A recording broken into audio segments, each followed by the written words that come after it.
The officer involved in George Floyd's killing is under arrest. We protested and we got what we wanted. Now let's move on. Hello guys, how are you? How are you doing? How are you feeling? The officer involved in George Floyd's killing is under arrest. We protested and we got what we wanted. Now let's move on. If you agree with this statement, you clearly don't understand what's going on. The whole world didn't go out into the streets to protest because one man died. George Floyd was the last straw. It was the straw that broke the camel's back. There are hundreds, countless amounts of people, black people, who have still not got justice.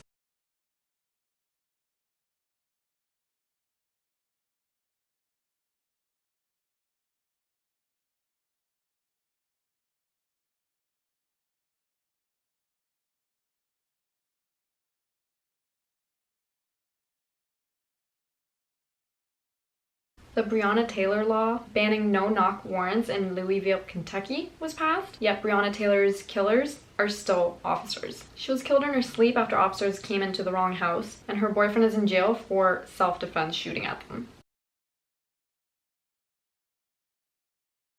Thinking they were intruders because they weren't even in uniform and they didn't knock or identify themselves. Just yesterday, Beyonce wrote an open letter to the Kentucky Attorney General demanding justice for Breonna Taylor. Like I said, this isn't about one person. This isn't about one moment in time. This is about countless times that an officer decided to be racist instead of to save a life. This is for all the lives that have been stolen due to police brutality and racism. Systemic racism. We have to make a change not only with our platforms, but with our day-to-day lives. We have to have conversations. We have to put ourselves in uncomfortable situations, no matter the cost, because we have to educate others. We have to spread love, kindness, and peace over anything. We're taught from a very young age to be very careful with younger children, elderly people, pregnant women, giving up your seat at the bus, opening doors for them. Imagine that vulnerable population being shot down every single day. Reading the news that another child has been shot.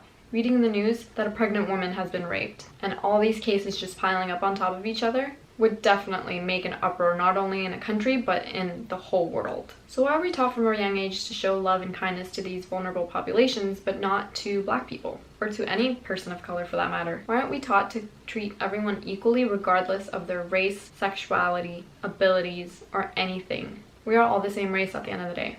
We are the human race.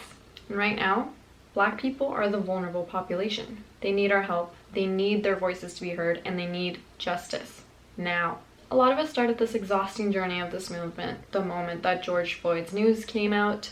I, for one, took a big hit to my mental health when it all started happening and continued to watch the news and was glued to my phone because I couldn't believe what I was seeing and what I'm still seeing to this day. It still continues within the protests. So many people have been arrested and killed because of this. More black human lives stolen, losing their lives for fighting for the lives already lost. Between breaks from social media, I've been watching some Netflix shows that educate on the systemic racism that the United States has. I first began by watching The 13th. I definitely recommend you watch this as well. It's on Netflix still. It's called The 13th, and it explains how black people went from being slaves to being thrown into jails. Black men and women are much more likely than any other population to be thrown in jail. And the emancipation, the 13th Amendment, raises a lot of serious questions with its freedom of all Americans after slavery, yet condoning that slavery is okay for punishment or crime. Rather than doing something similar to some of the jails that I've seen in Canada that work to rehabilitate incarcerated people rather than punishing them. Although this was a hard documentary to watch, I definitely recommend it because it's very educational. It raises awareness about a lot of the problems that we're seeing with racism in the United States. A second show I watched was When They See Us. I also recommend this show from Netflix as well, as it tells the story about 5 young men, young boys really, who were between the ages of 13 and 16. Their names were Yusuf, Antron, Kevin, Raymond, and Corey, and they all served sentences in jail ranging from 5 to 15 years for a crime they didn't commit. They were known as the Central Park Five by the media, as they were accused of sexually assaulting a woman, and now are known as the Exonerated Five, as they were given big wad of cash once the real culprit decided to confess about his crime. And the justice system then realized they had failed these 5 young men, whose youth they stole. I held back tears numerous times watching this show and really encourage you to watch it too. There's many more shows on Netflix I'd like to watch and that I definitely recommend. I'm going to try to find a thread that I had found on Twitter that said a lot of the Netflix shows that are on there for Black Lives Matter purposes to educate others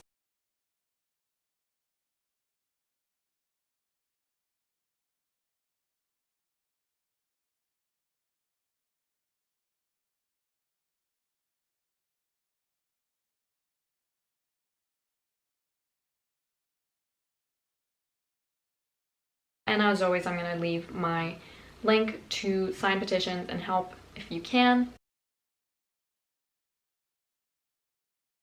Signing petitions or supporting Black businesses. This was another way that I decided to step up and make a difference with this movement. I will soon have a new intro and outro for you guys on my videos due to hiring a Black graphic designer. Support Black-owned businesses. And last but not least, I'd like to give a big shout out to all of the Black, amazing, funny, talented, beautiful YouTubers that I subscribe to. I gave them all a big shout out on my Instagram, but I'd like to do it here as well, so here we go. Kia Buns,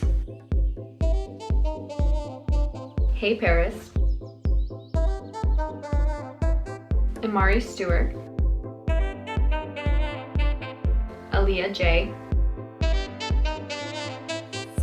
Ricky Thompson, Jay Versace, Javon and Jody, Alue, Snitchery, Ashley Smith TV, Julius 101, DMV Nation, and Collins O.